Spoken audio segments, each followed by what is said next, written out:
Hi అండి, అందరూ ఎలా ఉన్నారు? Welcome to my channel Telugu వంటకాలు బై జయ. మీ జయ ఈరోజు మీ ముందుకి 2 రకాల పచ్చళ్ళు తయారు చేస్తూ వచ్చిందండి. ఒకటి చికెన్ పక్కల్, ఒకటి రొయ్యల పికిల్ అండి. ఇవి 2 ఒక ఆర్డర్ మీద చేస్తున్నానండి. చూడండి, వాటిలో అయితే శుభ్రంగా తెచ్చుకొని క్లీన్ చేసుకున్నానండి. ముందుగా అయితే చికెన్ పికిల్ అయితే రెడీ చేస్తాను. ఇలా రొయ్యల పికిల్ అయితే రెడీ చేస్తున్నానండి.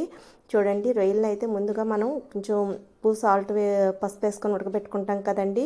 ఆ తర్వాత అయితే ఇలా ఆయిల్లో వేయించుకోవాలండి. మంచిగా బ్రౌన్ కలర్ వచ్చే వరకు, లోపల పచ్చితనం అయితే బాగా ఏగే వరకు. మీకు ఇంతకు ముందు ఛానల్లో కూడా నీకు పెట్టాను కూడానండి. చికెన్ పికిల్ కానీ రొయ్యల పికిల్ కానీ నేను చూసారు కదా. ఇవన్నీ ఇలా వేయించుకున్న తర్వాతనే మనకి ఇందులో కావాల్సిన ఇంగ్రీడియంట్స్ అన్ని కలుపుకోవాలండి.